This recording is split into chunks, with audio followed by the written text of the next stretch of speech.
So this is a number theory fact.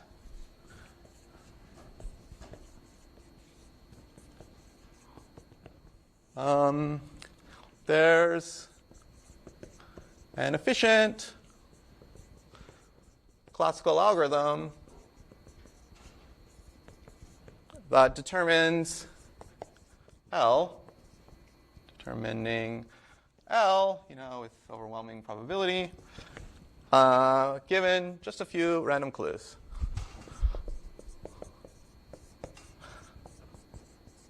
In fact, it's a number theory fact that, if I just get 2 clues, then this algorithm will work 60% of the time. And that's good, because then you can always check to see if the algorithm worked successfully in factoring n. Because maybe it worked, maybe it gave you garbage, but whatever it gave you, like supposedly p and q, just multiply them together and see if you get n. And if you did, you're like, hey, I did it. And if it didn't work, you're like, well, it got garbage, like something went wrong. Maybe probably this clue business went wrong. But if that happens, just do it all again. Like every time, if you get 2 clues, you have 60% chance of figuring out L and therefore and so forth. Just do it a bunch of times, and eventually you'll get the factors. OK, so I will illustrate this now in a moment, but let's roll the dice. OK, so I will not prove this now. Hopefully we'll prove it in lecture 25, but I will now illustrate it to you just because it's kind of fun. It's one of my favorite parts of the algorithm. It's a non-quantum part, but I like it anyway. So we'll do an illustration of how this works. Let's say capital N is 4 digits. Say N, it really should be 1,000 digits, but let's say 4 digits. And so we choose to get 8 digits of accuracy from rotation estimation. So, and let's say we get 2 clues. And let's say we get clues, say we get the clues, I have to really copy off my paper here, 0.6853448 That's clue number 1. And clue number 2 is 0.176721414. It's clue number 2. And I divided out the tau. So these are both, this is like K1 over L. Well, I should write approximately here. This is maybe 8 digits of accuracy for K1 over L. This is K2 over L to 8 digits of accuracy. The thing you got to make sure you understand is algorithm does not know L.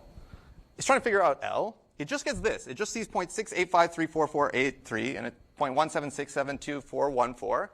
And what you can do is you can actually figure out K1, K2, and L. You can figure out all of them, probably. And then in particular, you have L. So you're like, OK, cool. I just wanted L. Good.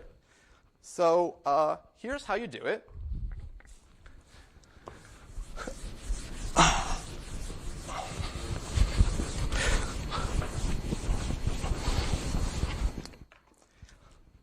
So the algorithm basically is do Euclid's GCD algorithm on these 2 numbers without the decimal point, 6853448 and 176721414. And then when you get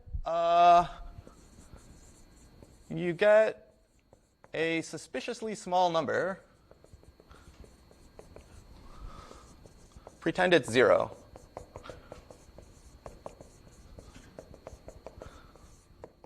OK, that's the explanation of the algorithm, which maybe we'll do properly in lecture 25. But let's do it. I'll show you what I mean.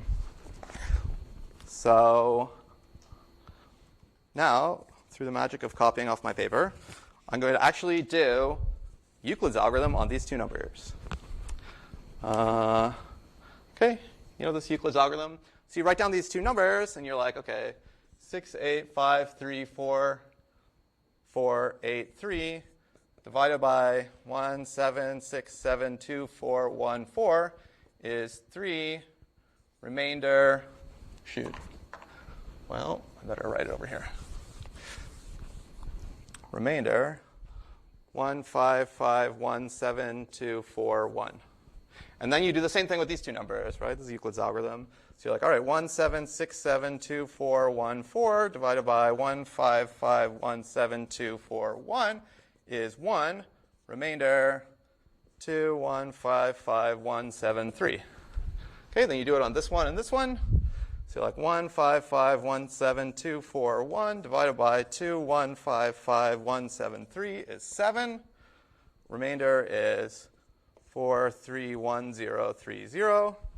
You do it on these numbers. So you're like, okay, 2155173 divided by 431030 is 5. Remainder 23. And then you're like, whoa, 23? I thought I was going to get like a 5-digit number or something. I got like this teeny tiny number, 23. I'll just pretend that that's 0. Okay, so what does that mean? Well, just pretend it's 0.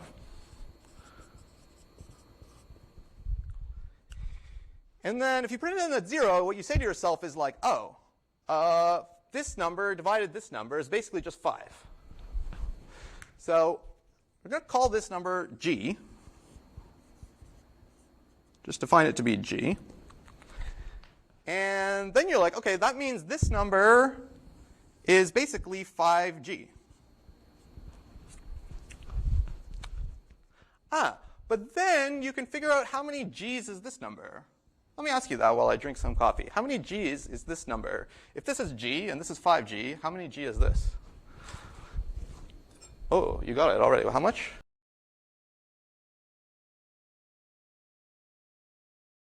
No, almost, but not quite. Yeah?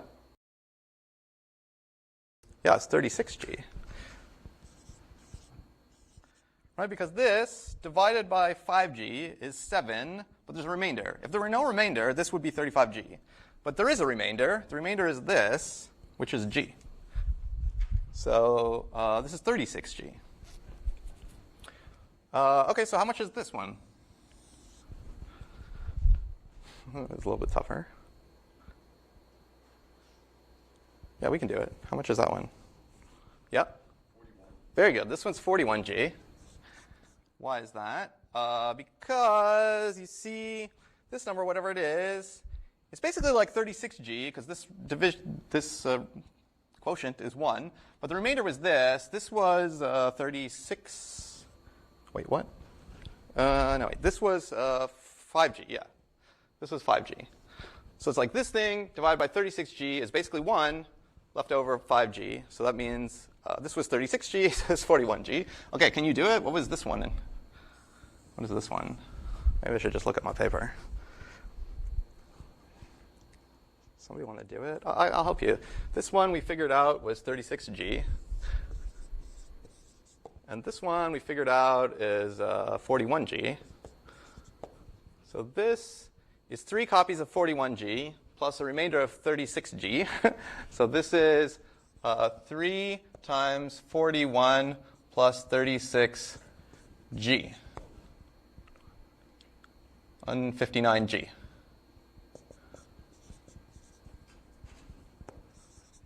Okay. So,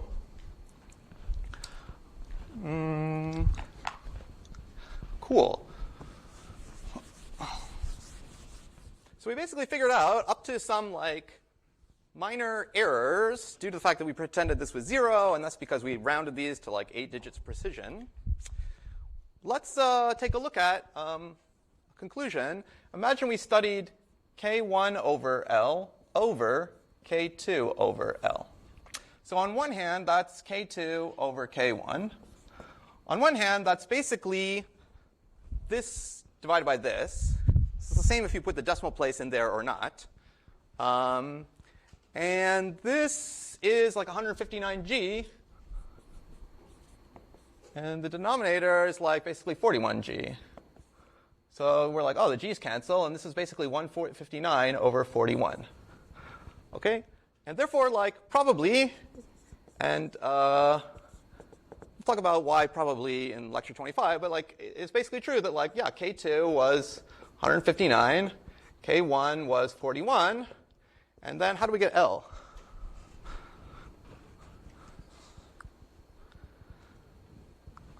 Yeah?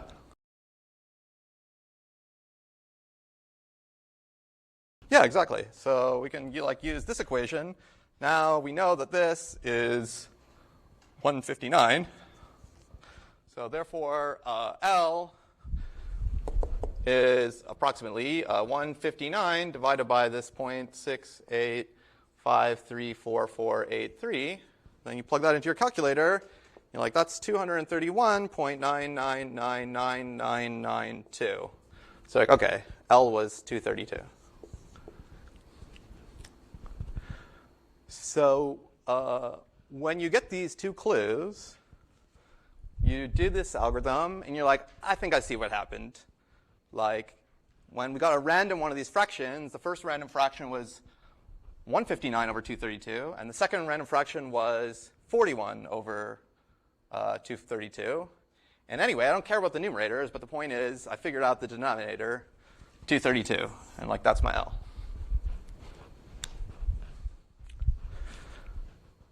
So there's like some number theory to worry about here about like, oh, how many digits precision do you need, and like what does it mean, like, you know, suspiciously close to 0 and converting it to 0.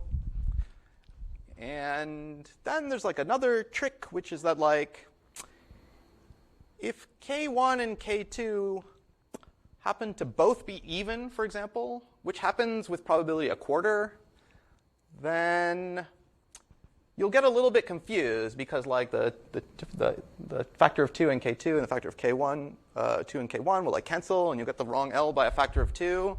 So this 60% probability of success that you cross your fingers for, it's to do with whether K1 and K2 happen to be co-prime to each other. But this is the gist of it.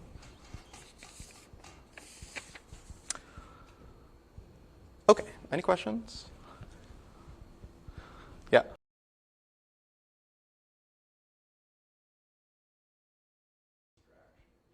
I'll tell you. We'll talk about this more next time. But the randomness is because, like, R, which is like this times 2 mod n thing, is some giant unitary on space. And so it has these 2D planes of rotation. And they're all perpendicular. So it's like literally impossible for me to even draw like 2 perpendicular 2D planes. But like, use your imagination to pretend that like these are somehow like perpendicular 2D planes. And like in like this plane, like it's rotating by 1 over L fraction of a circle. And like in this plane, it's rotating by like a 2 over L fraction of a circle. And in this plane, it's rotating by like a 3 over L fraction of a circle. And there's like way more of these planes. And if you could somehow just make yourself of qubits in a state that was entirely inside this 1 over L tau rotating plane, then you plug that state into rotation estimation. It gives you 1 over L. You're like, great. I just have to take the reciprocal, and I'm done.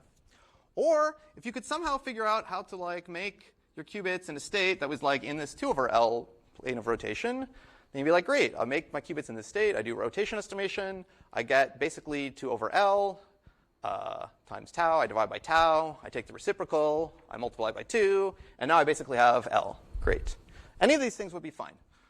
But what happens is we don't know how to make any of those. We don't know how to make much. Like maybe the only thing we know how to make is like this thing, like 0, 0, 0, 1. And this vector is not in any of these planes. It's kind of like, OK, if this picture is like 2 dimensions, this is like an analogy. Like here we have 2 perpendicular one-dimensional planes. And we wish we could find something here or here, but we can't. We can just find something in the middle. So what happens is like this has like a projection onto each. We'll see this more next time. This has like a projection onto each of these L different planes. I can't really draw it. And we'll see that it has like an equal length projection in each of the different planes. It's kind of like this one state vector, which we do know how to make, is sort of an equal superposition of like a vector from the 1 over L plane, and a vector from the 2 over L plane, and a vector from the 3 over L plane, and a vector from the 4 over L plane, and so forth. So we didn't talk about what happens if you do rotation estimation and you give it a starting vector which is not in any of the planes of rotation.